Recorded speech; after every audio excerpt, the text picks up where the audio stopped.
অনেক দিন পর আবারও আপনাকে স্বাগতম। হ্যাঁ, আমি জানি অনেক দিন ভিডিও আসেনি।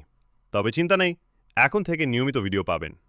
তাই যদি আগের এপিসোডগুলো না দেখে থাকেন, তাহলে উপরের আই বোতামে ক্লিক করে দেখে নিতে পারেন। তাহলে এই ভিডিওটাও আরও ভালোভাবে বুঝতে পারবেন। চলুন, নারুতো শিপুডেনের দ্বিতীয় এপিসোড শুরু করা যাক। গত পর্বে আমরা দেখেছি নারুতো লিভ ভিলেজে ফিরে এসেছে, আর লেডি সুনাডে তাকে একটি চ্যালেঞ্জ দিয়েছেন। এই পর্বের শুরুতে সুনাডে বলেন, তোমার সাব ইন্সপেক্টর আসছে। আর সেই মুহূর্তে দরজা খুলে যায়। ভেতরে ঢোকে শিকামারু এবং তেমারি। তেমারি হচ্ছে চেন্ড গ্রামের প্রতিনিধি। শিকামারু প্রথমে নারুতোকে চিনতে পারে না, কিন্তু কিছুক্ষণ পর বুঝে যায়। তারা একে অপরকে দেখে খুশি হয়, খোঁজ খবর নেয়। নারুতো বলে, তুমি কি আমার প্রতিপক্ষ শিকামারু? শিকামারু উত্তর দেয়, না রে ভাই, আমি শুধু একটা টোকেন দিতে এসেছি।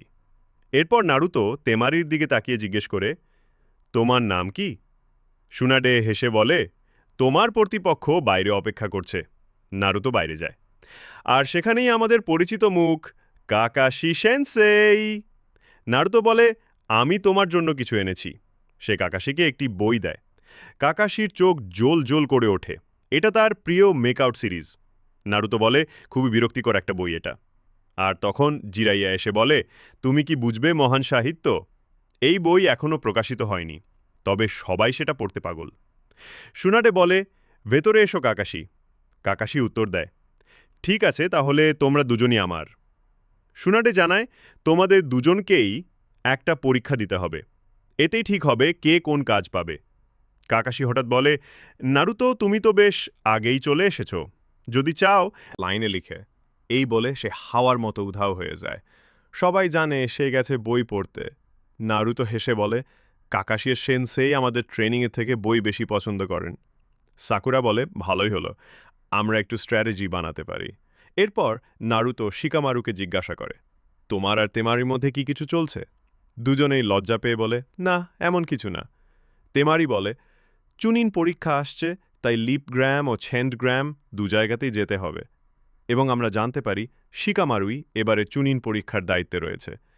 সে নারুতোকে জিজ্ঞাসা করে, তুমি কি ভাবছ? নারুতো বিভ্রান্তভাবে বলে, কি বিষয়? শিকামারু বলে, চুনিন পরীক্ষা সম্পর্কে বলেছিলাম।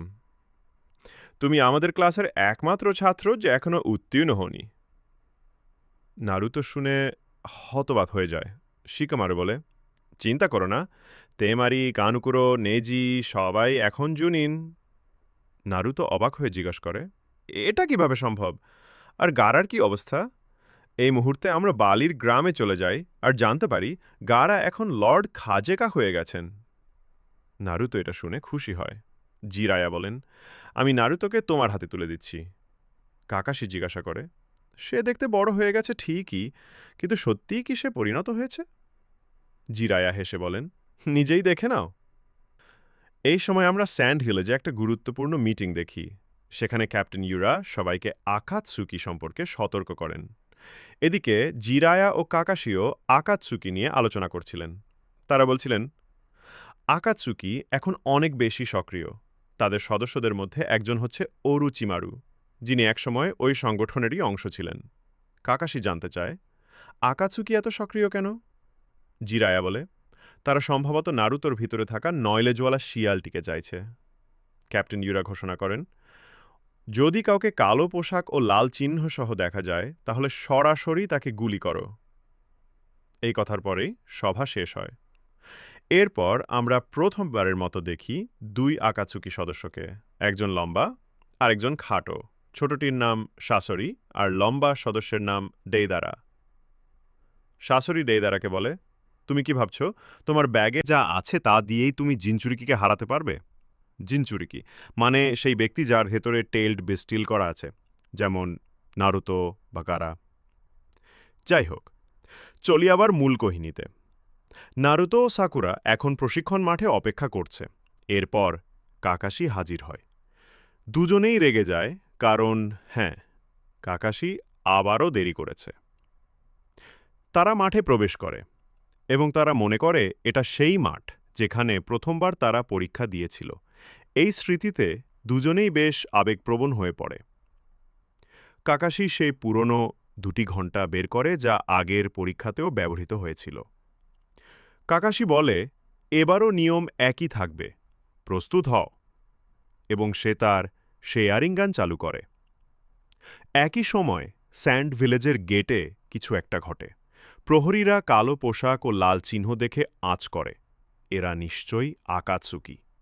তারা ক্যাপ্টেন ইউরাকে খবর দেয়, কিন্তু ইউরা আচমকা সকল রক্ষীকে হত্যা করে। সে নিজেই আকাতসুকির হয়ে কাজ করছে।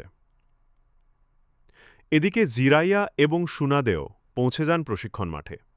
তারা দেখতে চান নারুতো ও সাকুরা কেমন করছে। নারুতো আক্রমণ শুরু করে, আর এখানেই এই এপিসোড শেষ হয়। পরবর্তী পর্বে আবার দেখা হবে। ততক্ষণে ভিডিওটা লাইক দিন, কমেন্ট করুন আর অবশ্যই সাবস্ক্রাইব করে পাশে থাকুন। আর হ্যাঁ, দেখতে থাকুন।